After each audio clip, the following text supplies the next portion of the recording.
Semangat pagi, siswa ibu kelas 11 IPS dan 11 IPA. Kita belajar bersama ya, bersama Ibu Sofi Asi Simbolon. Penasaran dengan materi kita pada hari ini?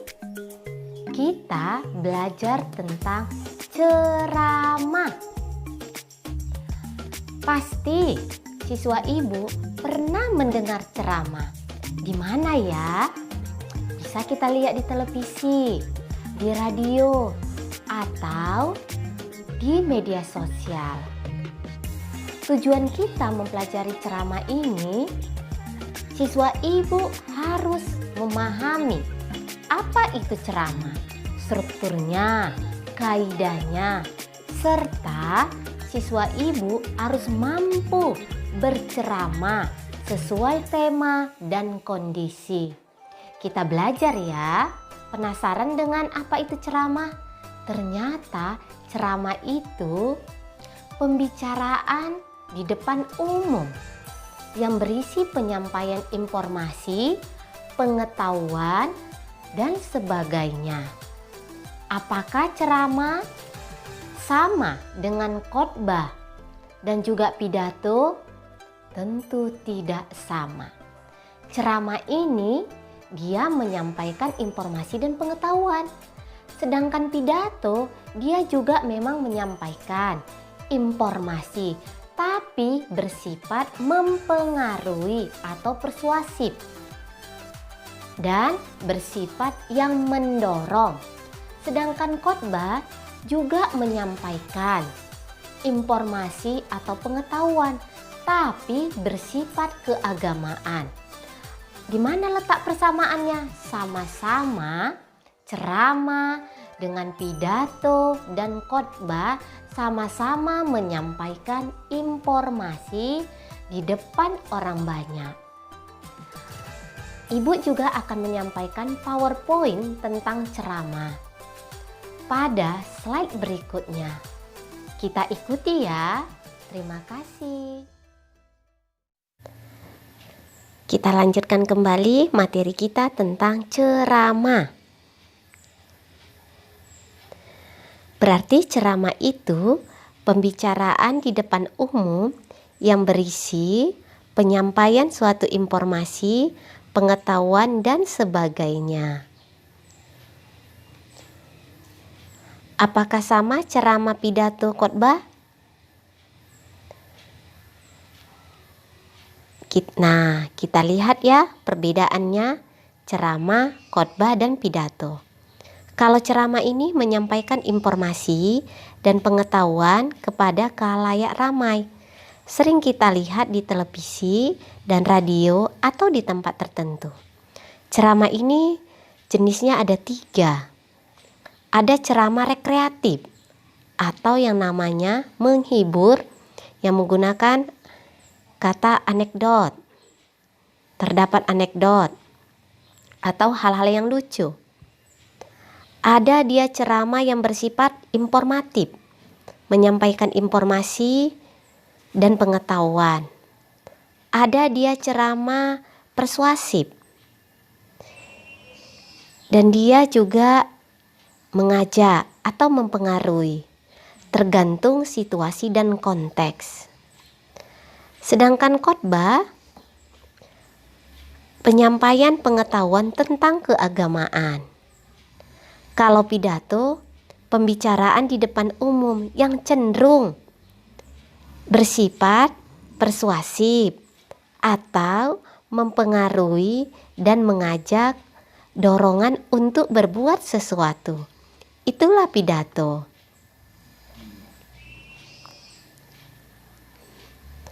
Apakah ceramah, pidato, khotbah memiliki persamaan?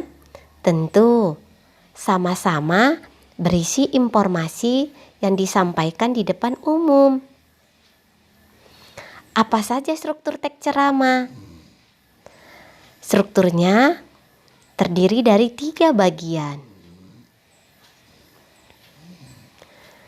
Bagian pendahuluan itu berisi tentang isu permasalahan, pandangan umum penulis, tentang temanya, dan disesuaikan kondisinya dia menyampaikan ceramah kepada siapa dan di mana. Nah, bagian kedua, isi ceramah ini terdiri dari pendapat-pendapat atau fakta. Penutupnya bisa berupa simpulan atau rangkuman atau penegasan kembali.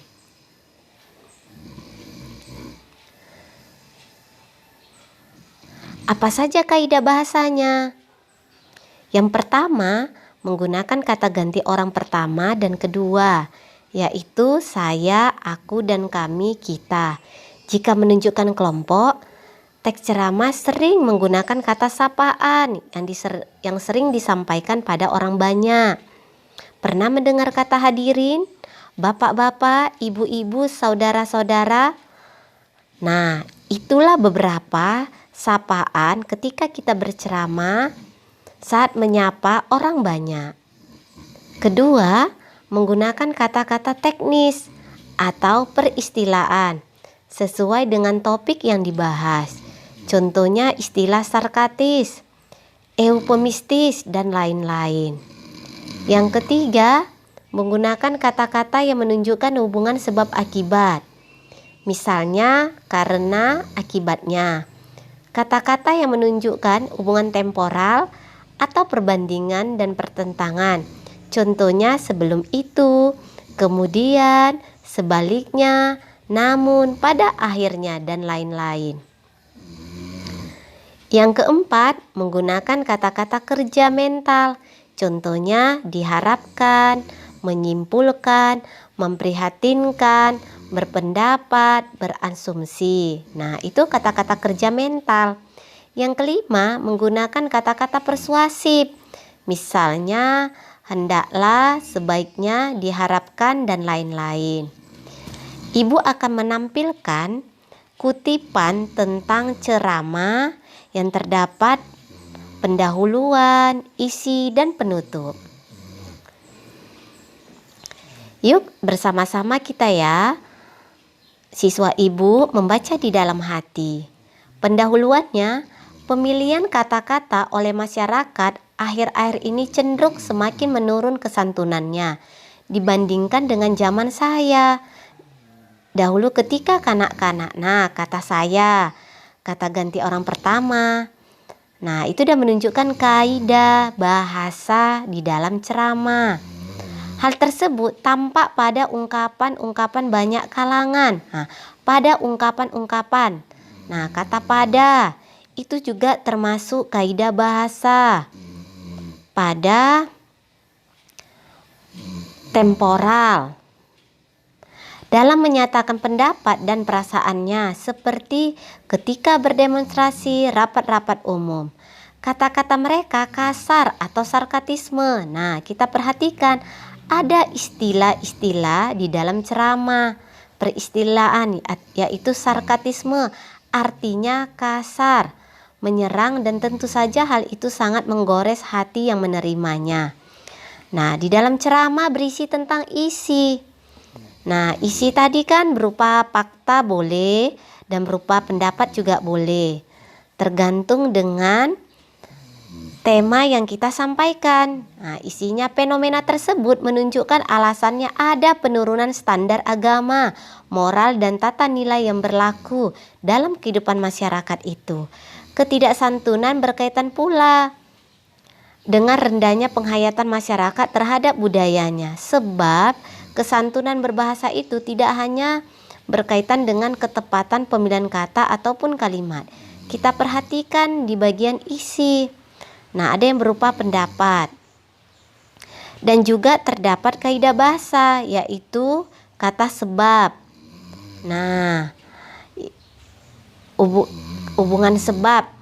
Contohnya masyarakat terhadap budayanya, sebab kesantunan berbahasa itu tidak hanya berkaitan dengan ketepatan pemilihan kata.